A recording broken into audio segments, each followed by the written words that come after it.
Bonjour à tous, aujourd'hui on se retrouve pour une nouvelle vidéo watchlist d'actions pour 2026. Alors, je vous avais présenté en tout début d'année une première watchlist et avec tout ce qui se passe en ce moment, l'actualité est quand même assez riche, le Conseil de paix, le Groenland, etc., etc. Je mets à jour en fait cette watchlist assez régulièrement. Donc toujours le but ici n'est pas de donner des conseils, c'est de partager cette watchlist comme une grille de lecture plutôt moyen terme, basée sur la qualité des business que je choisis, sur leur croissance structurelle et aussi sur leur capacité à traverser les cycles. Et donc je l'ai structuré en 4 niveaux. Vous avez d'abord un premier tiers qui est un noyau dur de qualité avec donc les principales actions sur lesquelles j'ai déjà investi ou que je souhaite sur lesquelles je souhaite me positionner. Une tiers 2 qui contient donc des positions plus cycliques, mais tout de même solides. Une tiers 3 plus opportuniste, des opportunités quand même à fort levier à suivre. Et une dernière liste de tiers à garder à l'œil. Donc ça, c'est vraiment les titres que je surveille et pour lesquels je ne me suis pas positionnée pour plusieurs raisons, on le verra ensuite, mais que quand même j'ai noté ici, je les garde à l'œil. Alors, je vous propose de rentrer dans le vif du sujet. Alors, les ETF, je les ai mis à part. J'ai commencé à investir il y a un peu plus longtemps dans les ETF, donc tout ce qui est en violet, c'est ce dans quoi je suis déjà investie à plusieurs degrés, hein. Il y en a dans lesquels j'ai plus investi que d'autres. Donc actuellement, celui-ci est en perte, mais sinon tous les autres me permettent de dégager quand même des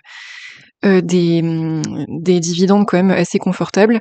J'ai en tête d'investir prochainement via le PEA dans celui-ci, donc c'est le Nasdaq 100 mais version PEA, et dans l'or, mais l'or j'attends une hypothétique chute, hein, j'y crois pas trop. Je pense que de toute façon j'investirai quel que soit le montant, parce qu'à mon avis, vu la défiance actuelle aussi envers les actions plus traditionnelles, je pense que ça va ne faire que monter. Je vois pas dans quel monde ça pourrait chuter, en tout cas à court ou moyen terme. Et puis ici, alors j'ai mis feu vert en fait, tout ce qui est en vert, parce que pour moi c'est des positions qui ont un potentiel. Et j'aimerais me positionner donc pareil plutôt sur là par exemple c'est le MSCI suisse, donc vraiment en devise franc suisse pour augmenter mon exposition au franc suisse et réduire donc l'exposition à l'euro en particulier, mais aussi un peu au dollar parce que c'est vrai que l'essentiel de mon portefeuille actuellement est en dollars. Euh, et puis après voilà l'argent et les commodités.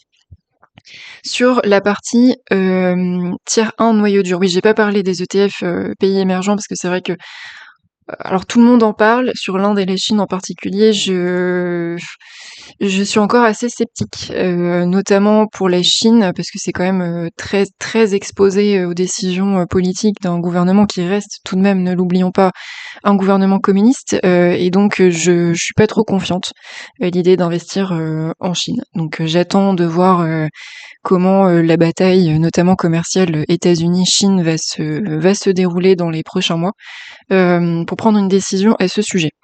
Donc la première liste, donc mon noyau dur ici, j'attends une opportunité pour investir sur Air Liquide. Je pense qu'on est plus très loin parce que j'ai vu que ils étaient autour de 155 € l'action, donc je pense que ça peut être pas mal.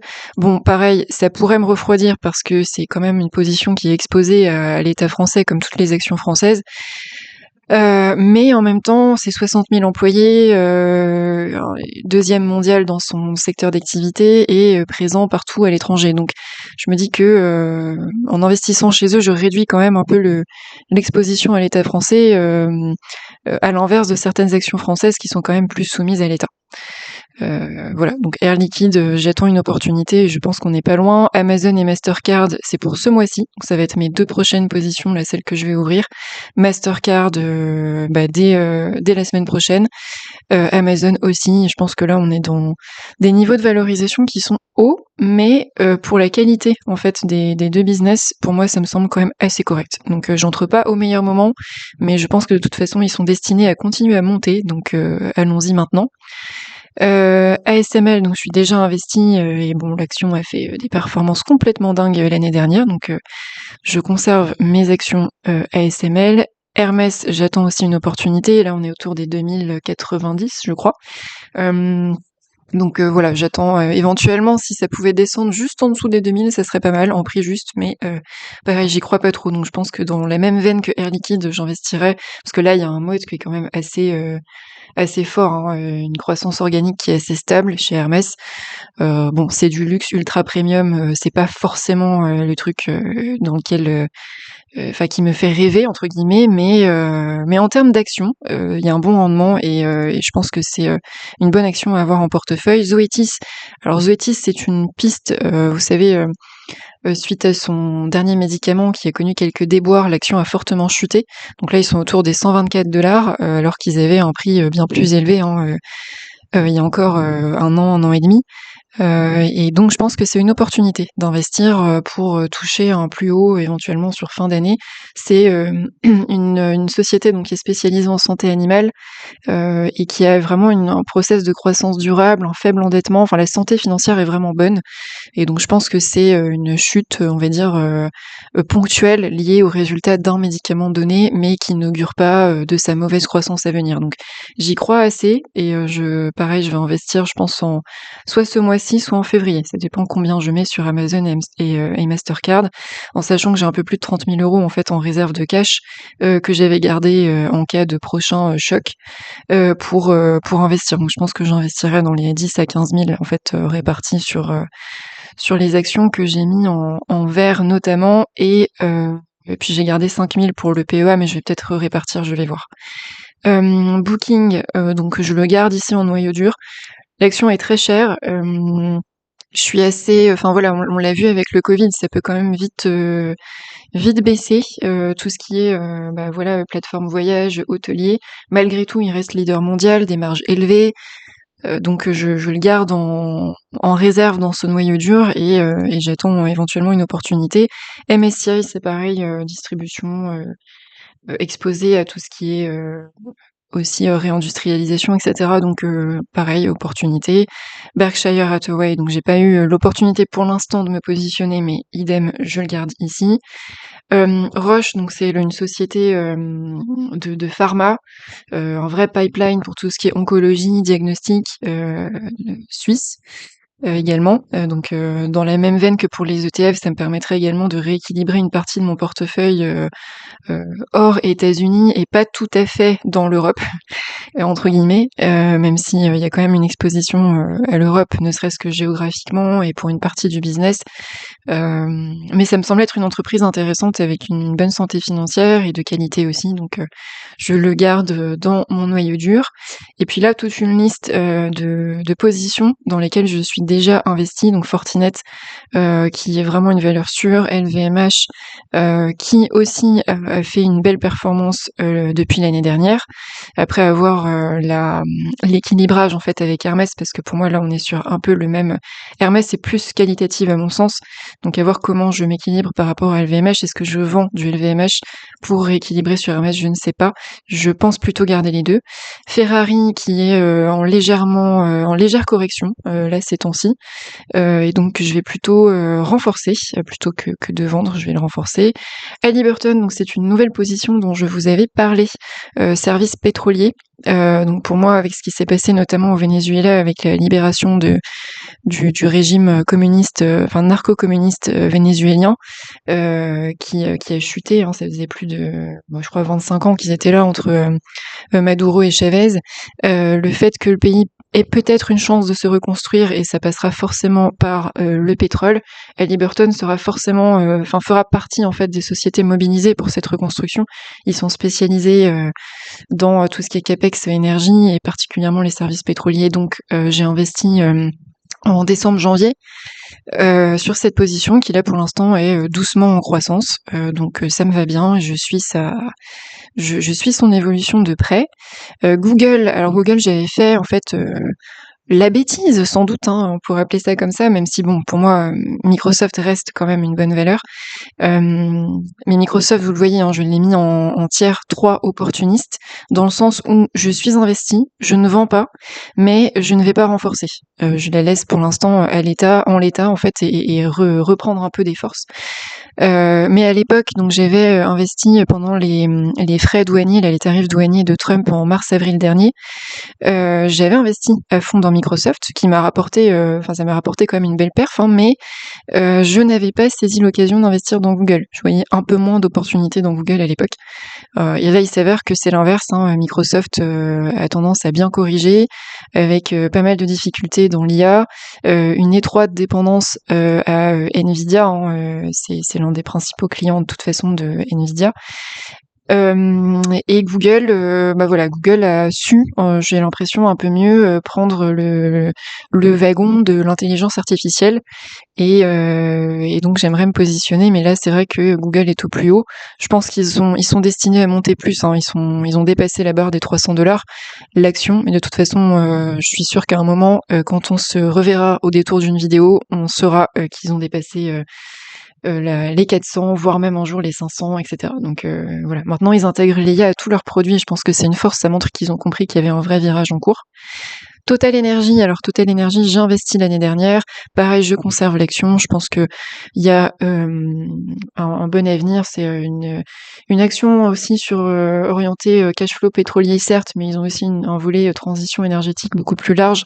Et donc, je pense que c'est une bonne position à conserver ici en noyau dur.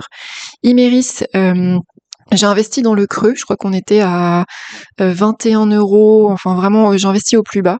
Et là, l'action est doucement en croissance. Donc, tout ce qui est minéraux industriels pour les batteries, matériaux stratégiques, etc. Ce qui faisait que je doutais de cet investissement-là, c'était la crise en Nouvelle-Calédonie avec bon un gouvernement qui est, comme on le sait, complètement incapable. Déjà en temps normal, mais en plus en gestion de crise, c'est une catastrophe. Et donc, bon, je doutais de leur capacité à gérer la crise en Nouvelle-Calédonie, et c'est mine de rien un volet d'activité essentielle pour Imerys, avec des mines qui sont basées là-bas, et donc une exploitation essentielle pour eux. Mais bon, voilà, il semble que l'entreprise arrive quand même à bien redresser la barre, donc je la conserve ici en noyau dur. Elle est en croissance tout de même, pas énorme, hein, je crois qu'on est autour des 24-25 €, mais je la conserve. Je pense qu'il y a un bon avenir pour Imerys, qui n'est pas aussi qu'en Nouvelle-Calédonie, hein, qui est vraiment partout aussi à l'étranger. Morel et Prum, alors c'est une entreprise sur laquelle j'aimerais me positionner ce mois-ci. Donc pareil, hein, c'est une entreprise donc qui va bénéficier sans doute de ce qui s'est passé au Venezuela. Ce qui me faisait douter et ce qui fait que je vais pas trop me positionner non plus, je vais ouvrir une position mais je vais pas mettre trop d'argent je pense dessus, c'est que ça reste le gouvernement indonésien qui détient la majeure partie de la capitalisation. Mais quand je dis la majeure partie, c'est vraiment une très grosse partie, hein, bien plus de la moitié. Et donc voilà, moi une exposition aussi énorme à un gouvernement qui n'est pas si stable que ça a tendance à me freiner. Donc je pense que je vais ouvrir une position, mais je vais pas trop y investir. Dans la tier 2, donc les actions cycliques, mais tout de même structurelles, donc on retrouve celles que j'avais déjà évoquées dans ma précédente vidéo. Je vais pas forcément refaire le tour de toutes celles qui sont en blanc. Je vais en prendre quelques-unes parmi celles qui pour moi ont le plus de potentiel. Le S&P, je l'ai mis en jaune pour investissement à venir dans le CTO, mais je préfère MSCI. Donc voilà, pour moi il faut pas que ça fasse redondance. Je pense que c'est pour ça aussi que je l'ai mise en tier 2. Je la garde au chaud, mais voilà, j'investirai en priorité dans le MSCI. UHG, donc ça c'est les assurances santé, un système incontournable aux US, mais comme je suis dans une dynamique de délester complètement ma dépendance à l'euro et de me délester un peu aussi de ma dépendance au dollar, je sais pas si c'est judicieux d'investir dans celle-ci. Je continue d'y réfléchir et je vais voir suivant son évolution. Mercado Libre, donc ça c'est l'Amazon d'Amérique latine, et je souhaite y investir là dans le prochain semestre parce que j'y crois vraiment, avec notamment l'incroyable rebond de l'Argentine, le fait que le Chili est en train aussi de passer l'arme côté libéralisme, et que de manière générale on a quand même un continent qui redresse un peu la tête. Je pense que ça peut être une bonne piste de croissance pour les années à venir. Richemont, donc là c'est pareil, donc entreprise suisse, mais donc voilà, je l'ai mise en orange, sait-on jamais, pour y investir dans mon PEA, mais elle n'est vraiment pas prioritaire, sachant que dans l'idée, je serais déjà exposée à Hermès et LVMH en termes de luxe, et je pense que c'est déjà suffisant. Et puis Richemont fait pas mal de chiffre d'affaires en Asie, et en fait l'Asie pour moi ça reste quand même très fluctuant. On n'est pas à l'abri qu'il y ait une grosse catastrophe qui se passe en Chine, avec quand même un pays assez déséquilibré démographiquement, enfin une croissance qui reste assez faible. La Chine n'a pas de croissance à 2 chiffres, un régime communiste comme je l'ai dit qui pour moi reste un facteur majeur d'instabilité et et puis bah voilà, enfin on est un niveau de vie qui a tendance quand même à stagner. Voilà, je suis pas très confiante en fait sur la partie Asie, même Corée du Sud, Japon, c'est une zone qui m'a toujours paru être tout de même assez instable, et notamment du fait de la Chine et des conflits géopolitiques majeurs qui peuvent survenir. Je pense notamment à Taïwan, donc je l'ai mis en orange, mais je pense pas ouvrir de position prochainement dessus. Après celle-ci, j'en avais déjà parlé, Caterpillar pour moi qui est quand même une bonne boîte à garder ici en tier 2, Texas Instruments aussi, Broadcom bon forcément, mais Broadcom pour l'instant le prix est trop élevé, loin de mon prix juste, donc j'attends une opportunité.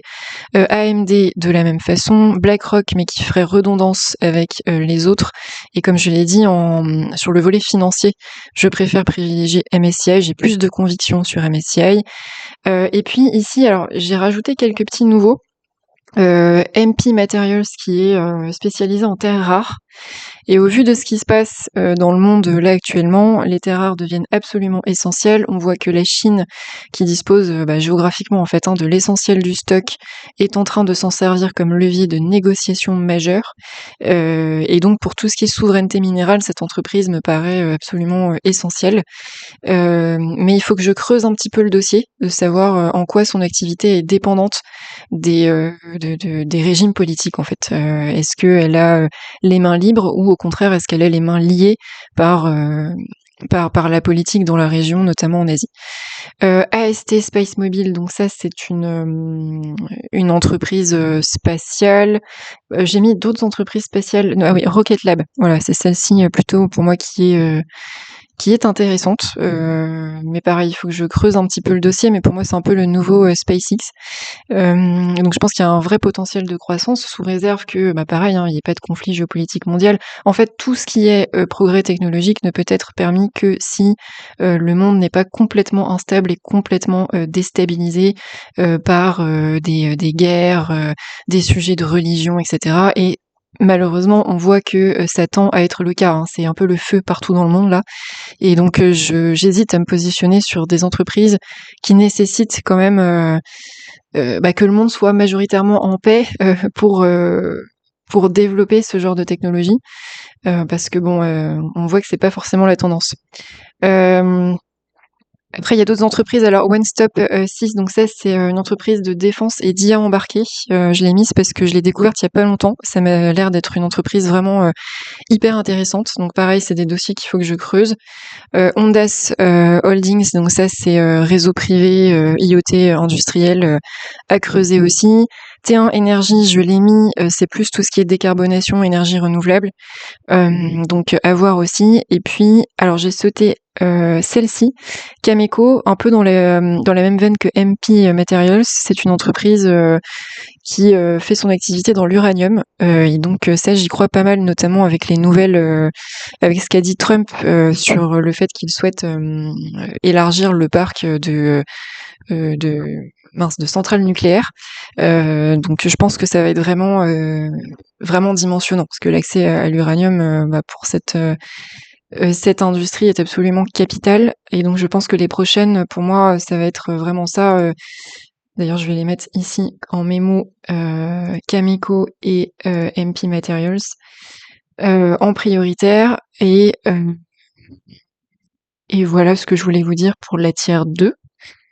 Sur la tier 3, alors la tier 3 là, il y a plus de volatilité, on est sur vraiment une liste d'entreprises opportunistes. S'il y a une opportunité, je m'y mets, sinon je les regarde, et voilà, je me contente de les observer de loin. Et encore pas toutes, hein, parce que je pense que voilà, Oracle, c'est vu la descente aux enfers là, non, je m'y positionnerai pas. Tout ce qui est santé, alors Intuitive, oui, c'est les robots chirurgicaux, la technologie en elle-même est top. L'entreprise m'a l'air saine, mais ça reste la santé, voilà. Et pareil, hein, s'il se passe quelque chose dans le monde ou autre, que les investissements diminuent, la santé en fait pâtit toujours quand même des fluctuations géopolitiques et aussi des brevets, etc. Mais en fait, ils sont quand même loin devant la concurrence. Donc ça me semblait quand même être une position à garder à l'esprit et à conserver en tier 3. Ici, on est sur du semi-industriel, donc à garder aussi. ABB, donc c'est... ah non, là c'est AbbVie. Donc là, pareil, je la conserve. Keyence Corp, capteur industriel, je la conserve. Safran, je garde, mais pour l'instant, la valorisation est trop élevée. Et puis pareil, bon, l'État français, c'est quand même assez soumis hein, aux contrats obtenus en matière de défense. Et quand on voit que, bah, pareil, on a un gouvernement d'incapables qui ne sait pas vraiment pousser ses entreprises, son business et de manière générale l'intérêt national, ça ne donne pas forcément envie d'investir dans ces positions-là. Enfin, pas envie, Safran est une très très belle entreprise, mais ça ne donne pas confiance, voilà, sur du long terme. Rockwell, usine connectée, je l'ai mise aussi, pour moi c'est une opportunité. Chubb, assurance premium, bon, un peu moins en faveur. Eli Lilly, bon là c'est médicaments essentiellement sur le diabète, concurrent de Novo Nordisk, donc je vous avais dit, hein, Novo Nordisk, je l'ai mis là, je suis déjà investie. Pendant un moment, j'ai voulu le vendre, Novo Nordisk, mais je pense que je vais le conserver pendant un petit moment, parce que là c'est reparti à la hausse, donc je vais attendre de voir. J'ai acheté au moment où c'était vraiment très sous-évalué, vers les 330, 340, il me semble. Et donc là, j'attends de voir jusqu'où ils vont monter pour rattraper la perte que j'avais, et puis je verrai pour vendre au plus haut, parce que j'aime pas trop en fait ces fluctuations dans la santé. Je trouve que c'est assez compliqué. Si j'ai déjà Zoetis en noyau dur, donc la santé animale, c'est déjà une exposition forte dans la santé, et je pense que je vais me délester du reste dans la santé. Donc j'ouvrirai probablement pas de position chez Eli Lilly, et je supprimerai Novo Nordisk qui est quand même pas mal dépendant donc des brevets et de l'activité en Europe. Nebius, alors Nebius, j'avais investi autour des 90, donc c'était plutôt une bonne opportunité d'investissement. Ils étaient partis, ils avaient touché les étoiles à 120, enfin ils étaient partis vraiment très haut. Ah non, je pense que j'avais même investi à moins de 90. Et donc ça m'avait fait faire une belle perf, et d'un coup, hop, la chute. Et je pense que c'était lié à un effet d'annonce, parce qu'ils avaient obtenu un gros contrat avec Microsoft, et donc ils étaient partis très haut. Et moi, je pensais que c'était assez durable, hein, tout comme les ASML, etc. Sauf que là, on n'est pas sur de l'infra, sur de la production de semi-conducteurs, etc. C'est vraiment des contrats de développement. Et donc, ils ont vraiment chuté fortement. Ils sont restés comme ça aux alentours de la Noël. Et là, c'est reparti à la hausse. Et donc, j'ai vendu. J'ai vendu quand ils étaient autour des 107. Donc, j'ai encaissé une belle perf, hein, au passage. Mais du coup, je ne suis plus exposée. Donc là, d'ailleurs, je vais changer mon code couleur. Il faudrait que je mette quelque chose pour dire que j'en avais, mais que j'en ai plus. Enfin bon, peu importe, hein, après. Mais je la garde quand même ici en opportunité, parce que si jamais vraiment il y a une énorme grosse chute, ça peut être aussi un coup à faire. Mais bon, voilà, moi mon portefeuille, comme je vous l'ai dit, il est plutôt orienté vers de la détention d'actions à long terme, plutôt que sur des coups d'éclat comme ça, où j'achète très bas, je sais que c'est très bas, et puis j'attends que le prix soit très haut. Mais néanmoins, j'ai fait une super perf, donc je suis assez contente. Nvidia, j'ai jamais été investie dans Nvidia. Directement en tout cas, hein, parce que en fait via les ETF, je suis déjà investie dans les entreprises, enfin un certain nombre d'entreprises évoquées précédemment, hein, Amazon, Mastercard, finalement j'y suis déjà investie, donc je vais doubler mon degré d'investissement, ce qui est peut-être pas très judicieux, mais j'aime bien aussi le fait d'être investie en direct dans ces entreprises-là. Ça a pour moi un peu plus de valeur que d'être dans les paniers d'actions. Les paniers d'actions c'est bien quand on débute, je pense, en bourse, et puis même tout le long de sa période d'investissement. Mais mais pour moi, l'investissement en direct est aussi plus sécurisant. Disons que je peux pas me faire tirer vers le bas par les ETF. C'est quand même, voilà, j'aime bien cette perspective d'être investi aussi en direct. Peut-être plus de risques, en effet, mais j'assume ce risque. Et puis là, je commence à être un peu rodée, donc allons-y. Et puis enfin, la dernière tier list, donc les actions à garder à l'œil. Alors ça, pour moi, c'est vraiment la liste des fusées potentielles, mais beaucoup plus risquées. Donc je vais pas les passer en revue une par une, sinon la vidéo va durer 40 minutes. Mais vous voyez, hein, il y a un peu de tout. Il y a tout ce qui est chaîne IA avec Arista, il y a Axelis. Je crois que je dois avoir du Micron quelque part aussi. Oui, voilà, Micron Technologies, Applied Materials, Teradyn, etc. Donc ça, c'est voilà. Je vais pas surévaluer mon exposition à l'IA, qui est quand même déjà présente au travers d'ASML, mais ASML, enfin c'est incontournable, hein, pour moi. Si ça m'a permis là de doubler, voire même plus que doubler la perf de ce que j'avais investi dans ASML l'année dernière, donc c'est juste énorme comme performance. Et puis Google, sur lequel je souhaite me positionner, mais même aussi Amazon qui développe aussi sa plateforme d'IA. Enfin voilà, donc j'ai déjà une exposition, je vais pas m'y remettre, sauf opportunité notable sur l'une de ces positions. On a également IonQ, donc qui est tout ce qui est ordinateur quantique. Donc là, c'est pareil, j'y crois, mais j'attends de voir quand même la viabilité en fait de l'entreprise et surtout de ses perspectives qui pour l'instant restent encore assez floues. Donc j'attends de bien étudier le dossier avant de me positionner. Tout ce qui est cybersécurité avec CrowdStrike, donc là, je me suis pas mise dedans parce que je suis déjà dans mince, où est-il? Fortinet.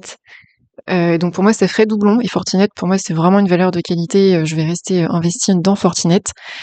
On a aussi du Euronext que je pourrais enlever parce que bon, j'ai pas envie de me rajouter une exposition à l'Europe. Donc je pense que celle-ci, elle va sauter. Et Wolters Kluwer que je voulais évoquer dans le même temps, qui est quelque part par là, que voilà, ici. Que j'ai mis en orange parce que pour moi ça reste une boîte solide, mais avec ce point de vigilance que je pense pas que eux aient pris le virage de l'IA et ils restent quand même dans du logiciel dur. C'est vraiment du hardware et je sais pas, enfin voilà, dans quelle mesure le développement de l'IA va écraser leur activité à moyen ou long terme, mais c'est une dynamique qui peut vraiment éroder leur rendement en fait sur du long terme. Pour l'instant, la boîte est très solide, hein, mais voilà, je me dis est-ce que ça vaut le coup d'ouvrir une position sachant que leurs meilleures performances sont peut-être derrière eux. Canadian Natural Resources, donc là énergie, mais je vais pas re-rentrer dans de l'énergie, sachant que c'est ce dans quoi j'envisage quand même d'investir pas mal via Morel et Prom notamment. Je suis déjà chez Total. Bon, je pense que je vais pas m'y remettre.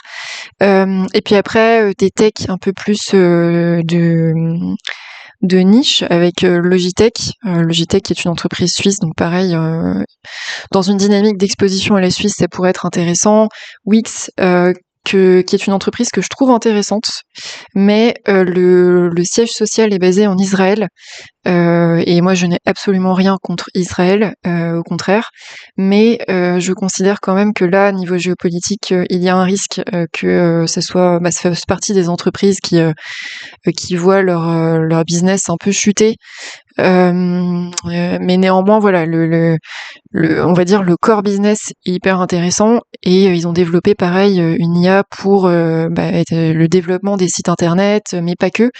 Ils vont assez loin quand même dans la dynamique avec des prix qui restent intéressants, une clientèle internationale. Donc je l'ai mise ici en entreprise à suivre.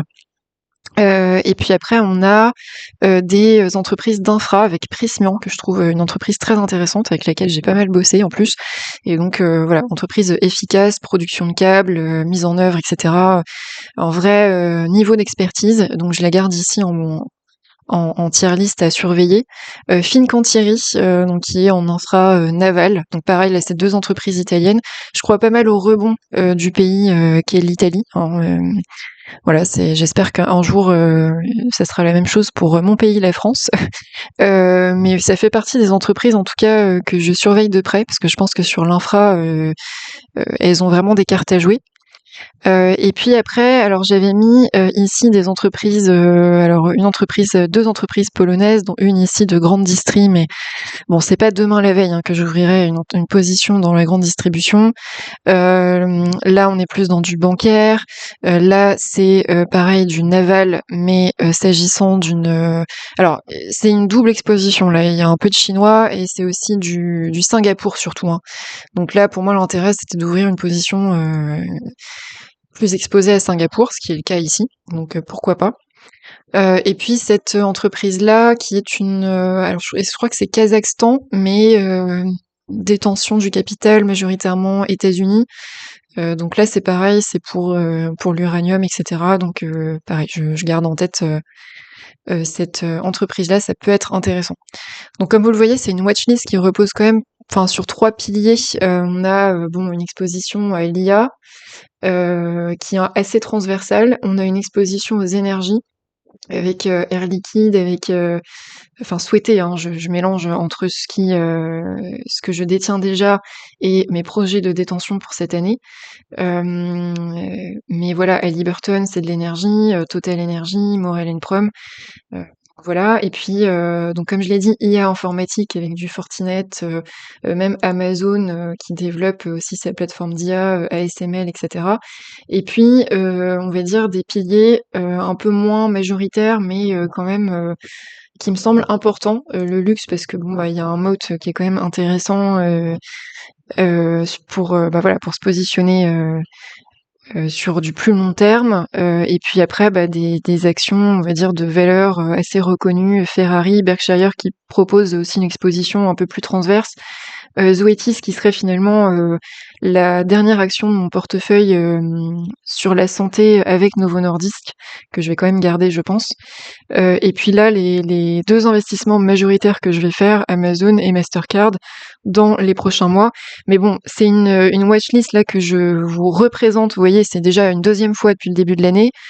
Donc forcément, il y aura des mises à jour, surtout quand on voit l'instabilité géopolitique dans laquelle on est.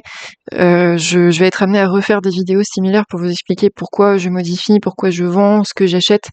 Ça me semble intéressant de faire un peu des vidéos comme ça, régulières, pour vous montrer aussi qu'une watchlist, c'est pas une stratégie figée. Moi, ma stratégie, on va dire, celle qui est figée, c'est le montant que «j'alloue» entre guillemets tous les mois à un investissement et que je place en cash sur les plateformes d'investissement dans l'attente de l'ouverture de position ou du renforcement des positions. Ça, c'est ma seule donnée, on va dire, figée. Je sais que tous les mois, je vais mettre 1 000 € ou plus de côté dédiés vraiment aux investissements. Mais à part cette donnée-là, bah voilà, vous voyez qu'il y a quand même un grand pool d'actions possibles. Et après, bah, il faut se faire son idée, il faut analyser ses actions. Et là, ce que je viens de vous dire, bah, c'est l'idée que j'ai pu m'en faire. Et puis, bah, avec les dossiers en bleu notamment, que je garde très près de moi et que je vais continuer à étudier en profondeur. Parce que pour l'instant, la tier list cyclique m'intéresse bien, mais voilà, il me manque encore quelques éléments. Je pense que voilà, ça serait plutôt ça la tendance, ce que vous voyez en bleu pour de prochains investissements peut-être sur la fin de l'année, à voir. Et puis à voir si opportunité aussi, parce que je me conserve toujours une bonne réserve de cash en cas de crise pour investir à ce moment-là et saisir la balle au bond. Bah écoutez, j'espère que cette vidéo vous a plu, qu'elle a pu être un peu informative. Et puis bah, je vous dis à la prochaine vidéo et portez-vous bien.